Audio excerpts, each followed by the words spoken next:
मुकुंदपुर पंचायत कालीमेघा ग्राम तारिणी नूतन मंदिर और विग्रह प्रतिष्ठा उत्सव अनुष्ठित हो जाइछि। मंदिर निकटरू शताधिक महिला कलश शोभायात्रा बाहरी मुकुंदपुर पोखरी जल लागी करथिले।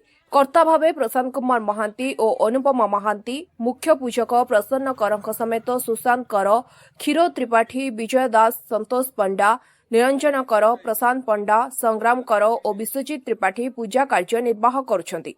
सोमवार अधिवास और अंकुरारोपण, मंगलवार कलश यात्रा, मां को नगर परिक्रमा, सूर्य पूजा, बुधवार गीता पाठ, मां को दुर्गाभिषेक, जलाभिषेक, नवयौवन बेश, राजा राजेश्वरी बेशरे भक्तों को दर्शन, पूर्णाहुति कार्यक्रम रही। सुरेन्द्र साहू, सुरेश महापात्र, राधुचरण सेनापति, नरेन्द्र साहू, हरिहर साहू, अक्षय बल, पीतांबर महला, सुजित प्रधान, अजय नायक, सुशांत महांती, सुमंत महांती, स्मृतिरंजन महांती प्रमुख परिचालन सहयोग कर।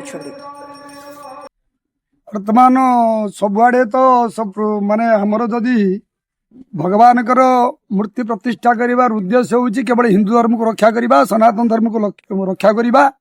जाऊ आज महांतीयर परिवार एठारे एक अनाबना जगार माने अपरिचित जगार मां को एठारे प्रतिष्ठा कराई ये अंचल केमिति शुभकामना करा जिवो, आउ ये राज्य केमिति शुभकामना करा जिवो, देशर केमिति शुभकामना करा जिवो, सही अर्थ रे मां मूर्ति को एठारे प्रतिष्ठा कराई।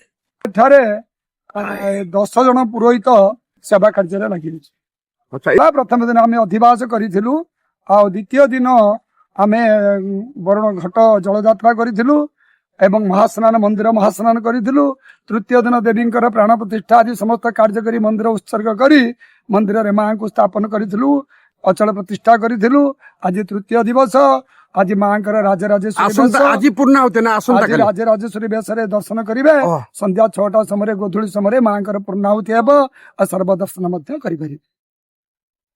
मो घर बापांकर इच्छा थिला आउ भाई भाउजंकर गोटे मानसिक रखिथिले जे आमे एठी गोटे मंदिर प्रतिष्ठा करिवु, मां को आनिके स्थापित करिवु एवं गाँ ए अंचलर मंगल कामना करिवु।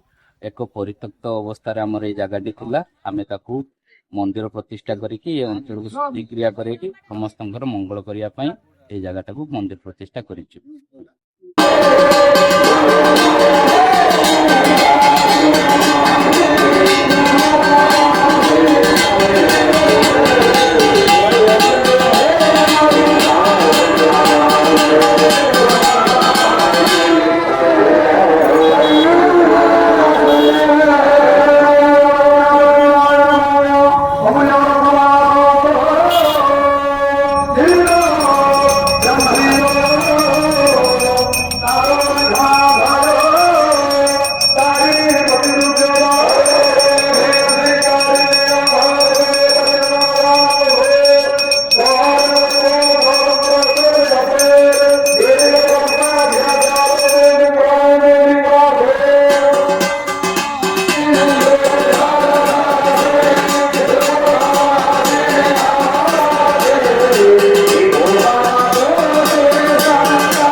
मुकुंदपुर अभय पति रिपोर्ट, स्वतंत्र ओडिशा लाइव।